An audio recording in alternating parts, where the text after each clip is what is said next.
এবার মেদিনীপুরে নারায়ণ বিদ্যা ভবনে উত্তেজনা। সেখানে বিজেপি প্রার্থী তিনি, তার অভিযোগ তৃণমূল কংগ্রেসের লোকজন প্রভাবিত করার চেষ্টা করছেন ভোটারদের, যদিও তারা বলছেন তারা ভোট দিতে এসেছেন ভোটার। দেখুন সেই ছবি।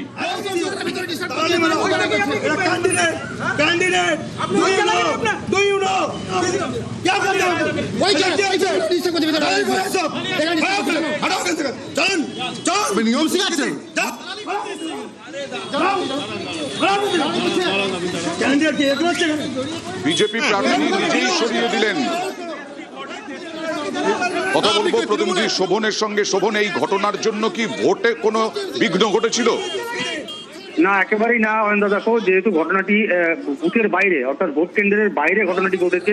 যখন মেদিনীপুর বিধানসভা তিনি বিজেপি প্রার্থী শঙ্কর গুসাই তিনি যখন ভোট দান করে বেরিয়ে আসেন, সেই সময় কিন্তু তিনি লক্ষ্য করেন যে বাইরে কিছু মানুষ জটলা পাকিয়ে রয়েছেন এবং তাদের সঙ্গে কিন্তু মূলত হতাশার সৃষ্টি হয় এই বিজেপি প্রার্থীর।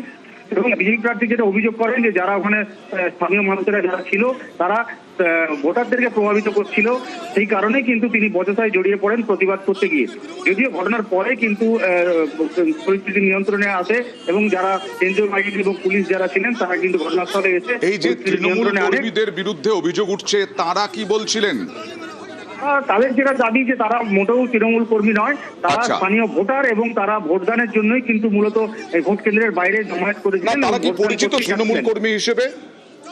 যদিও তারা পরিচিত কিনা সেটা এখনো পর্যন্ত কিন্তু জানা যাচ্ছে না। তবে বিজেপি যে প্রার্থী রয়েছেন তিনি মূলত অভিযোগ করছেন যে তারা যাদের বিরুদ্ধে অভিযোগ তারা কিন্তু মূলত তৃণমূল কর্মী এবং তারা স্থানীয় তৃণমূল নেতৃত্ব বলেও অভিযোগ বিজেপি প্রার্থী। ওকে,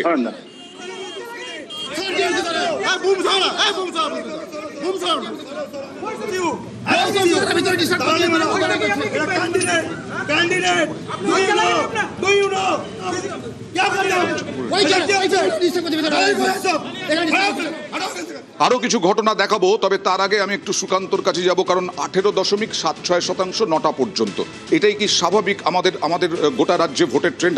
আমার তো তাই মনে হয়। না, একদমই আমার মনে হয় যে সকাল সকাল কিন্তু আজকে শিলিগুড়ি সহ বিভিন্ন জায়গায় কিন্তু দেখা গেছে সকাল থেকেই ভোটাররা লাইনে দাঁড়িয়ে আছে এবং তারা কিন্তু এটাও বলছে যে তারা কিন্তু যত তাড়াতাড়ি সম্ভব ভোট দিতে চায়, ইভেন প্রার্থীরাও। কিন্তু খুব বেশি কিন্তু নয় ভোটের হারটা বেশি নয়, কিন্তু আমি যেটা বলতে চাইছি যেটা কোনোভাবে এই শতাংশটা যেটা সার্বিকভাবে কোনো অংশে কম মনে হচ্ছে না।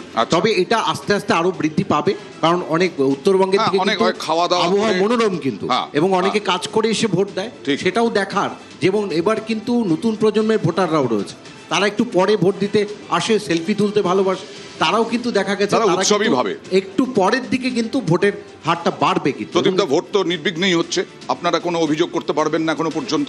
না, অভিযোগ করতে পারবো না, মানে ভোট ঠিকঠাকই চলছে। আমি বলছি যে এই 18.76%টা যদি এই রেঞ্জেই থাকে, এসআইআর এর পরে একটা মানুষের ধারণা হয়েছে নিজের ভোট নিজে দিতে হবে এবং বিএলও যে ভোটার স্লিপ দিচ্ছে সেইটা নিয়ে দিতে হবে। এর ফলে আমার মনে হয় 75-80% ভোট পার্সেন্টেজ উঠে গেলেও যেতে পারে। মুর্শিদাবাদের ঘটনা যেটা বলছিলাম সেটা কিন্তু ইতিমধ্যেই আমাদের পার্টির পক্ষ থেকে হস্তক্ষেপ করে, এই যদি প্যাটার্ন থাকে বামেদের ফলাফল ভালো হতে বাধ্য। মানুষ কিন্তু এখনো পর্যন্ত ভোট দেওয়ার লাইনে আছে। বড় সড়ো গন্ডগোল এখনো পর্যন্ত স্টুডিওতে বসে দেখতে পাইনি। দু একটা বিক্ষিপ্ত ঘটনা। 152টা কেন্দ্রে ভোট, যে কোনো সংবাদ মাধ্যম মাইক্রো লেভেল থেকে খবর আসা কঠিন, উপস্থিত হতে পারবে না। কিন্তু আমি তারপরেও যেরকম আমরা মুর্শিদাবাদের ক্ষেত্রে দেখলাম, একেবারে জেলা শাসকের দপ্তরে যে নজরদারি চলছে, এটা তো প্রত্যেকটা জেলাতেই চলছে। সুতরাং নির্বাচন কমিশন নিশ্চয়ই খেয়াল রাখছে। শুধু একটাই লাইন বলছি, এই বড়োয়ার ঘটনাটা কিন্তু খুব সিগনিফিকেন্ট এবং ইম্পর্টেন্ট। এই যদি সব জায়গায় ঘটে, আপনি বুঝবেন যে গরিব মানুষ, প্রান্তিক মানুষ ভিভিপ্যাট দেখে না, একদম কোনো মতে বোতাম টিপে বেরিয়ে আসে। যদি এই ঘটনা ঘটতে থাকে, এর কিন্তু ফল মারাত্মক। নিশ্চয়ই যারা বুথ এজেন্ট তাদের সতর্ক থাকতে হবে, কারণ কি ঘটেছে মুর্শিদাবাদের বড়োয়ায়, ইভিএম এ কারচুপির অভিযোগ, তৃণমূলের ভোট চলে যাচ্ছে বিজেপিতে, এই নিয়ে ক্ষোভ বিক্ষোভ। সতর্ক থাকতে হবে ভোটারদের। এবার মোথাবাড়িতে চলে যাব।